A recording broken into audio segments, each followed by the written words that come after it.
This is Judy Johnson-Bari, and I am presenting Bloom's taxonomy. First, I'd like to introduce everyone to Mr. Benjamin Bloom, most widely known for his development of the taxonomy, which we had the opportunity to use in Rayetta's class. Mr. Bloom was born in the United States. He was raised in Pennsylvania. He graduated from Pennsylvania State University, receiving both his bachelor's and his master's degrees there. He then traveled to the University of Chicago for his PhD in education. He worked at the university for several years. It is also where he developed the taxonomy of educational objectives, the classification of educational goals, Handbook 1, cognitive domain, also referred to as the handbook. He became involved in teaching worldwide, assisting numerous countries such as Israel and India.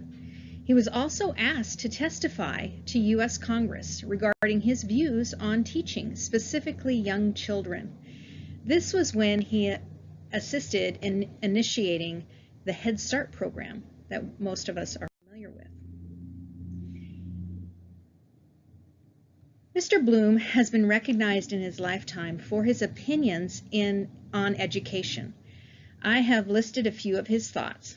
A thought I thought was very important to note was his statement that the handbook is considered one of the most widely cited sources, however, the least read books in the American education.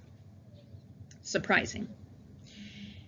As you can read, most of his thoughts were very positive, education being an exercise in optimism.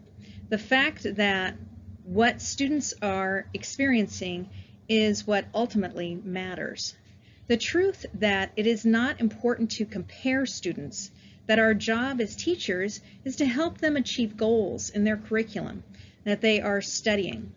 Bloom believed that when the amount of time available for learning is the same for all students, the gap between faster and slower students can grow wider and wider.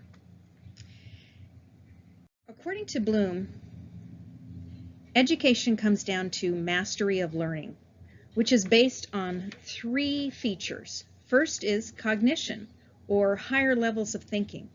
The second is influence of the environment. And the third is how learning is promoted. It really comes down to three domains. Cognitive, which is knowing.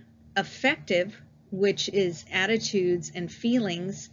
And psychomotor, which is the action or doing. When we consider Bloom's taxonomy, we recognize the pyramids. The bottom of the pyramids being the simplest, rising to the most complex.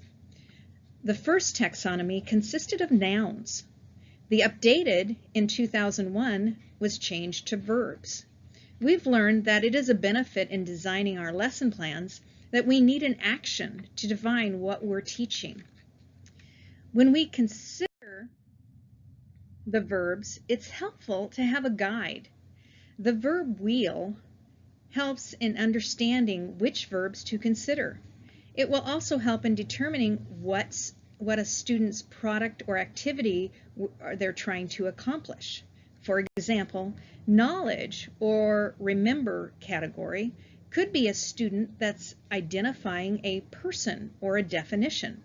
Another example might be comprehension or understand category, where a student is explaining a story.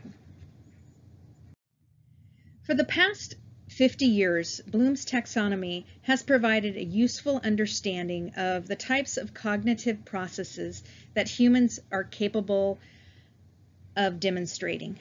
To this day, it is used for educational instruction, planning, and assessments.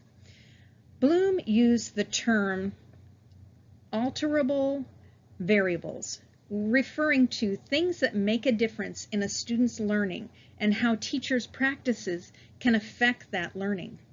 We must realize the importance of developing smart action plans when we create units and lessons for our students. The taxonomy was a gift provided to us to use. Thank you.